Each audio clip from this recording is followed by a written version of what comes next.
কেমনি কি সেলিম ভাই, মানিকের সম্পর্কে কোনো আপডেট কি পাইছেন আপনারা? অনেক সময় তো হয়ে গেল, তাই এখন পর্যন্ত মানিকের সম্পর্কে কোনো আপডেটই তো কেউ দিতে পারলো না। আপনি এখানে বইসা বইসা কি করতেছেন? জলদি আমার মানিকের সন্ধান চাই। কোনোভাবেই মানিকের যেন কোনো কিছু না হয় সেলিম ভাই। যত জলদি সম্ভব মানিককে এখান থেকে বের করে নিয়ে আসেন। তুমি এত দুশ্চিন্তা করো না তো শামসু, আমি প্রশাসনকে মাঠে নামাই দিছি। মানিক যেখানেই থাকুক না কেন, সেইখান থেকে মানিক রে খুঁজা বের করে নিয়ে আসবে ওরা। আর এই মামলার তদন্তভার সম্পূর্ণ আমি হামিদের উপর সাইডা দিছি। তুমি এত টেনশন করো না, মানিক রে যেভাবে হোক আমরা বের করে নিয়ে আসবো শামসু। আর মানিক এত বড় একটা কাজ কিভাবে করতে পারলো শামসু? তোমাকে কিছু না বইলাই সরাসরি হত্যার সাথে জড়িয়ে পড়লো মানিক। মানিক কি জানে না বর্তমানে আমরা তোমার জন্য কি করতেছি? এই সময় আইসা ওর এই কাজটা কেন করা লাগবে? তুর্মি আপনি তো দেখতেছি সরাসরি মানিককে একেবারে অপরাধী বানায় ফেলাইলেন। এই ঘটনার কোনো তদন্ত ছাড়াই কিভাবে আপনি মানিকের উপর সন্দেহ তীর ছুঁড়ে দিতেছেন?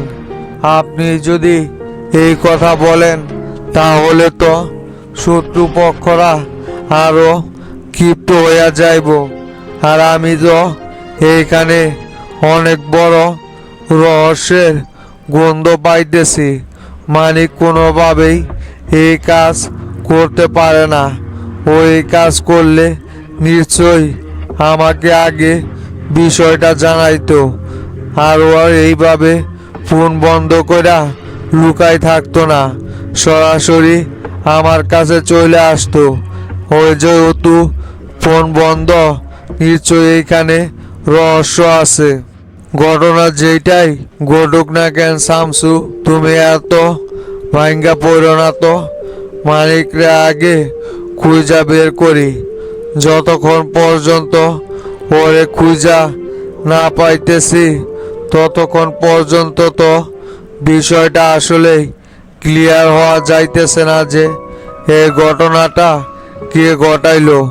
এটা জানতে হইলে তো আগে আমাদেরকে মানিকরে খুঁজা বের করে আনতে হইব। তুমি কোনো টেনশনই করো না, কিছুক্ষণের ভিতরেই খবর পাইবা যে মানিকরে খুঁজা বের করে নিয়ে আইছি। আর নিউজ মিডিয়া আগে যেভাবে ভাইরাল করতেছে, নিউজটা এতে কইরা তো ইমেজ আমাদের অলরেডি নষ্ট হয়ে গেল শামসু। মিডিয়াগুলো তো একেবারে পিছে লাগছে। সমস্যা নাই সেলিম ভাই, মিডিয়ার কাজ মিডিয়া করতে থাকুক। ওদের কাজে হচ্ছে মানুষের নামে আগে পরে কিছু যাচাই না কইরাই সরাসরি নিউজ করা। এখন মিডিয়া নিয়া পাই বলে আমাদের হইব না সেলিম ভাই। আপনি যত দ্রুত সম্ভব মানিকরে আগে খুঁজা বের করার ব্যবস্থা করেন। পরে সব কিছুই আমি ঠান্ডা করতেছি। এখন উঠলাম তাইলে আমি।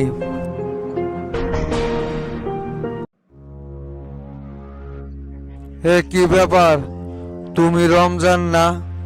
মানিকের সাথে বেশ কয়বার তো তোমার সাথে দেখছিলাম। তুমি তো সেই রমজান, তাই না? হ ভাই, আপনি ঠিকই ধরছেন। আমি মানিকের ছোট ভাই রমজান। তা কি ব্যাপার রমজান, হঠাৎ করে আমার দোকানে আসলা যে? কোনো কিছু হয়েছে নাকি? মানিক কই? মানিক রে সারাই তুমি যে হঠাৎ করে দোকানে দেখি রমজান। কি হয়েছে ঘটনা? আমারে খুইলা বলো তো। কোনো দরকারে কি তুমি আমার কাছে আইছো নাকি? তোমার মুখ চোপা দেখা এরকম শুকনা শুকনা লাগতেছে কেন? নিশ্চয় তুমি কোনো না কোনো দরকারে আমার এইখানে আইছো। খুইলা বলো তো দেখি রমজান, কোনো ঝামেলা হয়েছে নাকি? মানিক রে সারা তুমি তো একা একা আমার এইখানে আসার কথা না। নাকি মানিক কোনো খবর দিয়া তোমারে এই জায়গায় পাঠাইছে? রমজান, আমারে বলো, কি দরকারে হঠাৎ আমার কাছে আসলা তুমি? হ ভাই, একটা দরকারেই আপনার কাছে আইছি। আসলে হয়েছে কি ভাই, গতকালকে থেকে মানিক বাইরে কোনো জায়গায় খুঁজা পাইতেছি না। অনেকবার ফোনে ট্রাই করছি, কিন্তু কোনোভাবেই মানিক ভাইয়ের সাথে যোগাযোগ করতে পারতেছি না। এইদিকে আবার নিউজ মিডিয়ায় বলতেছে মানিক ভাই নাকি কোন ব্যবসায়ীরে হত্যা করছে, কিন্তু এই ব্যাপারে আমরা কেউই নিশ্চিত না।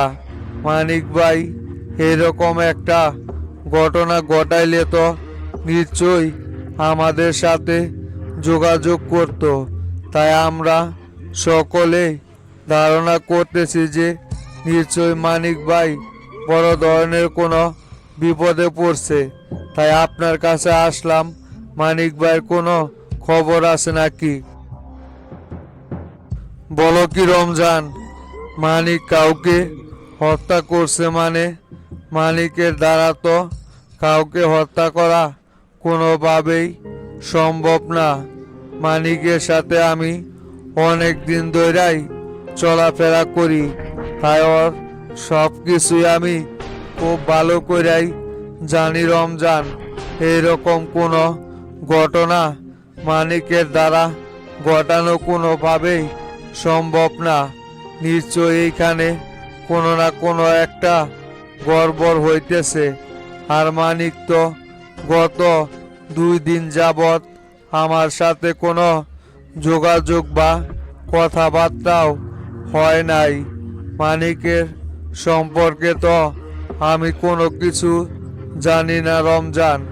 এত কিছু যে বইটা গেছে এইটা আমি তোমার মুখেই শুনলাম। বলেন কি? শেষ ভরসা হিসাবে আপনার কাছে আইছিলাম যে হয়তো বা আপনার কাছে মানিক ভাইয়ের কোনো খবর থাকতে পারে। তা আপনিও দেখি মানিক ভাই সম্পর্কে কোনো কিছুই জানেন না। তাইলে ভাই এখন আমরা আসি, মানিক বাইরে খুঁজতে হইব। এখন আর এই জায়গায় সময় নষ্ট কইরা কোনো কিছু হইব না ভাই।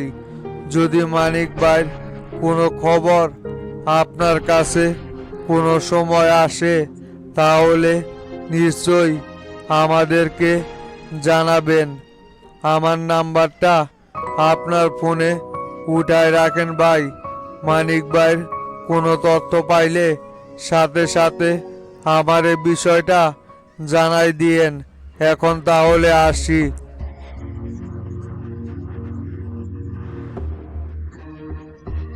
কি ব্যাপার হাসান, কম্পিউটারটা কি কোনোভাবেই খোলা যাইতেছে না?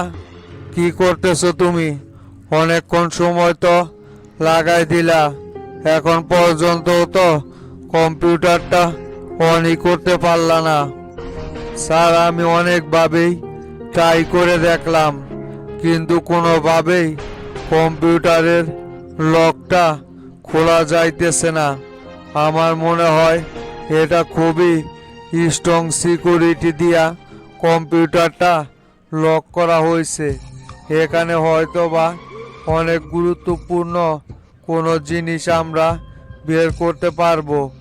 মনে হয় খুবই গুরুত্বপূর্ণ ডকুমেন্ট এই জায়গায় রাখা আছে। সেই জন্যই কম্পিউটারটা হয়তো বা এত শক্তভাবে স্ট্রং কইরা পাসওয়ার্ড দিয়ে সাজানো হয়েছে। মনে হয় এটা এইখানে ট্রাই কইরা কোনো কিছুই হইব না, তাই এটা আমাদের সাইবার ক্যাম্পে নিয়া তারপর এর লকটা খুইলা দেখতে হইব এখানে কি আছে। তাহলে আর এইখানে সময় নষ্ট কইরা কি হইব হাসান? পুরো বাড়ি তো তল্লাশি করে দেখলাম, কোনো জায়গায় কোনো রকম কোনো ক্লুই খুঁজে পাইলাম না। তাই এইখানে আর সময় নষ্ট না কইরা এইটাই একমাত্র এভিডেন্স হিসাবে চলো এটাকে নিয়ে যে কোনোভাবে আনলক করার ব্যবস্থা করা যায় কিনা। এখান থেকেই হয়তোবা গুরুত্বপূর্ণ কোনো তথ্য বের করা যাইব। পুরো বাসাটা সিলগালা করে দিয়ে এখানে পুলিশ কনস্টেবল পাহারায় রাখো, কেউ যেন এখানে আমাদের অনুমতি ছাড়া প্রবেশ করতে না পারে। এখন তাহলে উঠো, দেখি এটা নিয়ে এইখান থেকে কিছু বের হয় কিনা।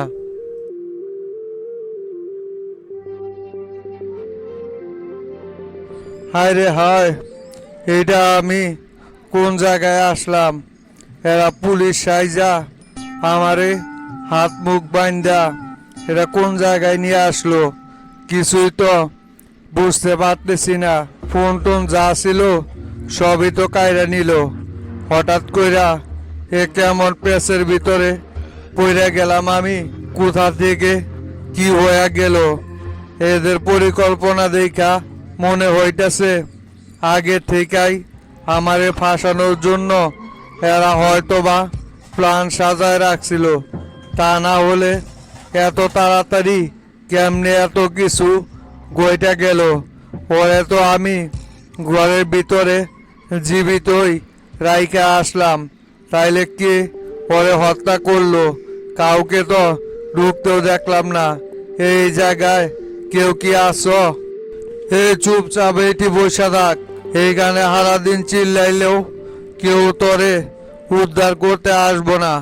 তাই আজাইরা চিল্লা চিল্লি করা বাদ দিয়া চুপচাপ এইটি ভদ্র ছেলেদের মতো বইসা থাক। উপর থেকে নির্দেশ আসলেই তোর ব্যবস্থা করা হইব। সেই পর্যন্ত আল্লাহরে ডাকে, আর অন্য কাউকে ডাইকে তোর বিন্দু পরিমাণ কোনো লাভ হইব না। বুঝতে পারছস? এটা তোর মরণ ফাঁদে তোরে আটকানো হয়েছে। অচিরেই তোর বিষা লাগানো হইব। শুধু কিছুটা সময় এইখানে অপেক্ষা কইরা বইসা থাক। আর যদি বেশি চিল্লাচিল্লি করস তাহলে কিন্তু গিরায় গাড়ায় শুধু বাটাম পিটা হইব, আর কিছু না। এখন লক্ষ্মী ছেলের মতো চুপচাপ বসে। এই তুই যেই হস না কেন, তুই কিন্তু আগুন নিয়ে খেলা করতেছিস। আমারে কিন্তু এখনো তুই চিনতে পারস নাই মনে হয়। আমি কিন্তু কোবা শামসুর ছোট ভাই। তাই বলি কি, জীবন নিয়া বাইচা থাকতে চাইলে দ্রুত আমারে এইখান থেকে মুক্ত কর।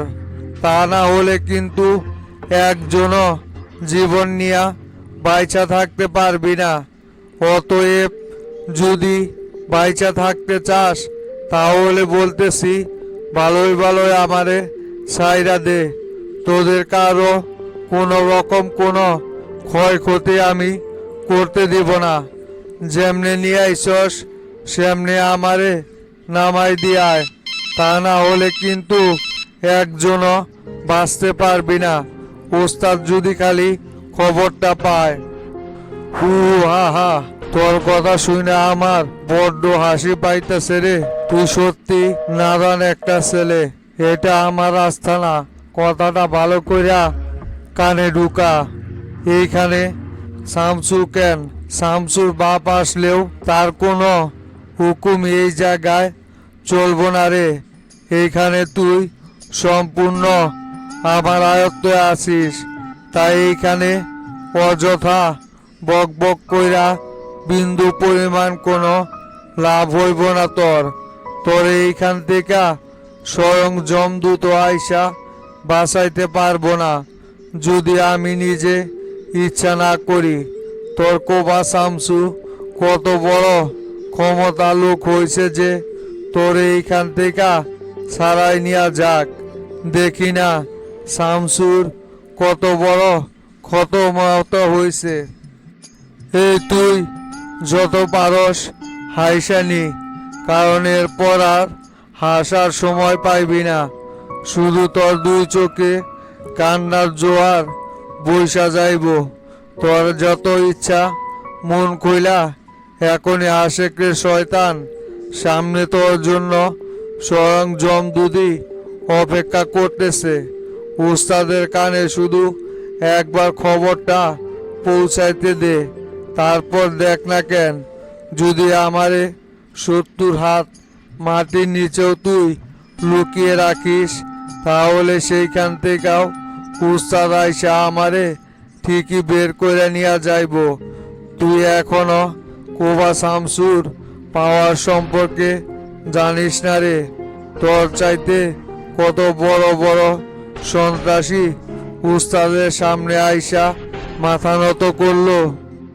সেইটা সময়ই বইলা দিব রে, মানে কে কারে জীবন্ত পুইতা ফালায়। তোর শামসুর সাথে অনেক দিনের দেনা পাওনা আমার বাকি আছে। আমি নিজেও চাই শামসু তরে বাঁচানোর জন্য এই জায়গায় আসুক। একবার যদি শামসুর এই বাঘের খাঁচায় ঢুকাইতে পারি, তাহলে ওকে একেবারে শেষ কইরা তারপর ছাড়বো। আমি তো চাচ্ছি শামসু এই জায়গায় তোরে খোঁজার জন্য চলে আসুক।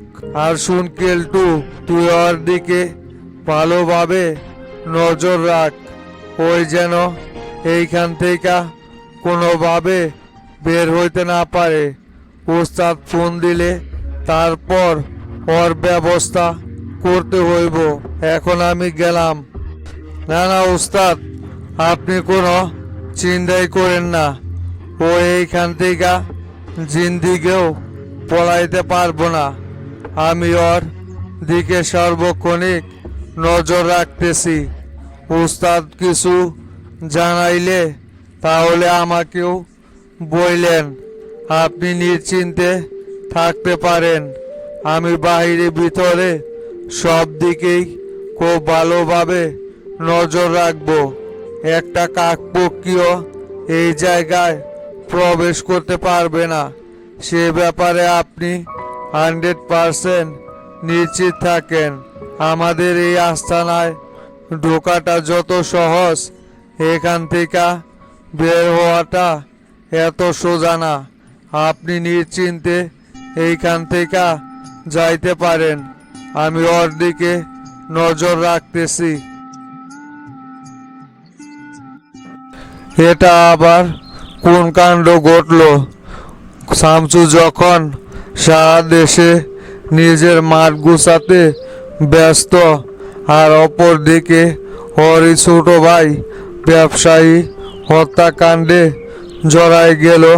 নিউজ মিডিয়া তো একেবারে শামসুর বিরুদ্ধে ধুয়ে দিতেছে। হঠাৎ করে শামসুর ছোট ভাই এইরকম একটা বলদের মতো কাজ কিভাবে করলো মোল্লা ভাই? এতে করে তো শামসুর ইমেজ প্রায় অর্ধেকটা নষ্ট হয়ে গেল। বাকিটা যদি প্রমাণিত হয় তাহলে সম্পূর্ণই তো শেষ হয়ে যাইব। ওর ছোট ভাই এই সময় এই কাজ করা কি ঠিক হয়েছে? ওরা সবাই তো জ্ঞানীমান লোক, তাহলে এত বড় ভুল কি করে করলো? হাজি, আমি তো এইখানে অনেক বড় রহস্যের গন্ধ পাইতেছি। শামসুর ছোট ভাই এরকম বলদের মতো কাজ করার তো কোনো মানেই হয় না। আমি ওদেরকে খুব ভালো করেই চিনি হাজি।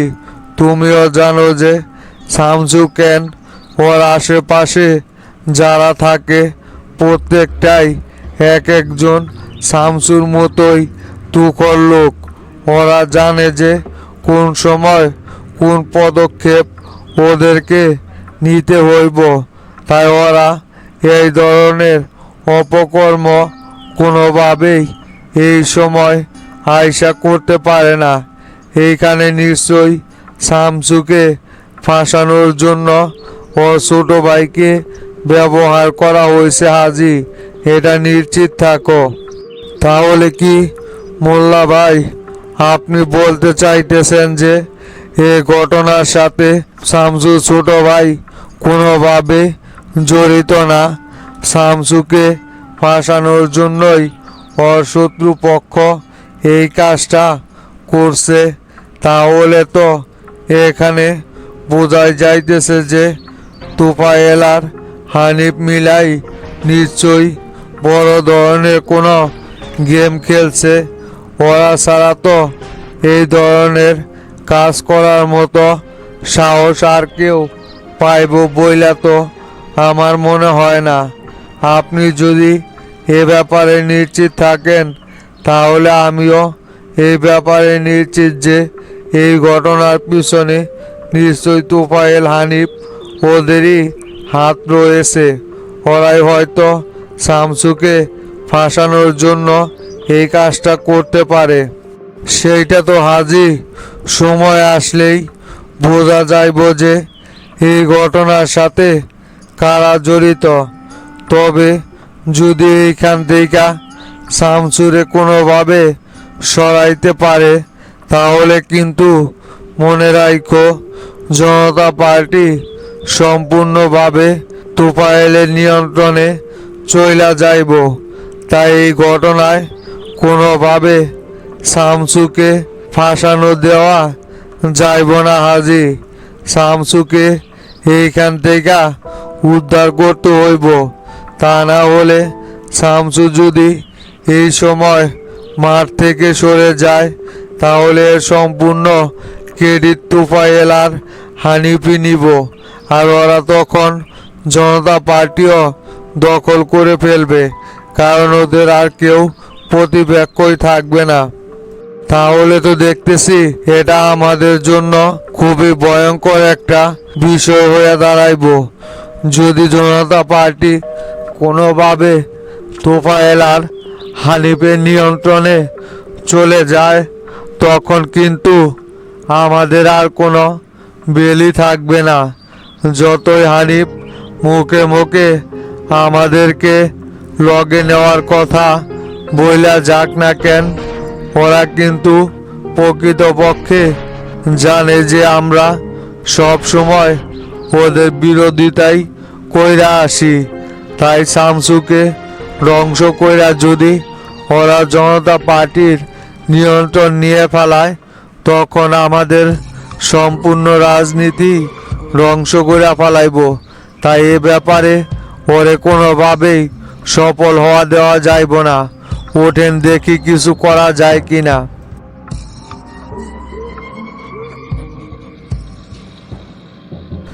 দেশের খবর কি কিছু রাখো হানিফ? নিউজে এইগুলো কি দেখতেছি?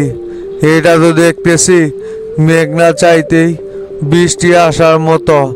যে শামসুরে ফাঁসানোর জন্য এতদিন ধরে আমরা এত চেষ্টা কইরা যাইতেছি, সেই পাখি তো দেখি এখন আমাদের খাঁচাই বন্দি হয়ে গেছে নিজের ইচ্ছাই।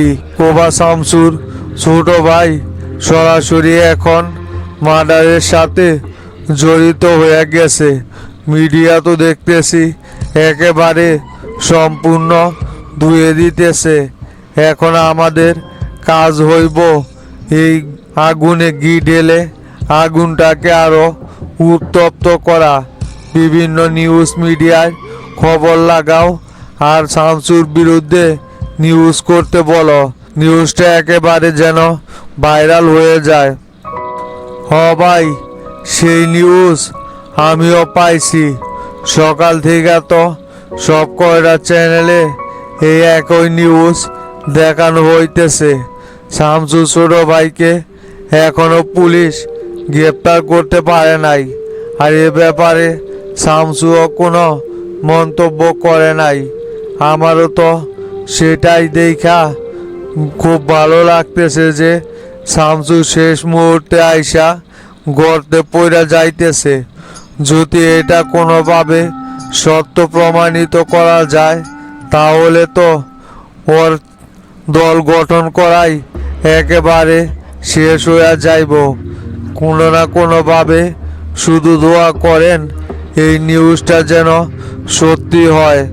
ওবা শামসুর ছোট ভাই যেন এই ঘটনার সাথে সত্যি সত্যি জড়িত থাকে। নিউজ সত্যি সত্যি হয় মানে এই বলদের মতো কথাবার্তা বলো কেন? যদি এই ঘটনা মিথ্যা হয় তারপরেও যেভাবে নিউজ শুরু হয়েছে এই ঘটনার সাথে ওকে যেভাবে হোক জড়াইতে হইব আমাদের। নিউজটা মিথ্যা থাকলেও এটাকেই যেভাবে হোক সত্য প্রমাণিত করতে হইব। শামসুকে ফাঁদে ফেলার অনেক বড় একটা সুযোগ আইছে আমাদের হাতে।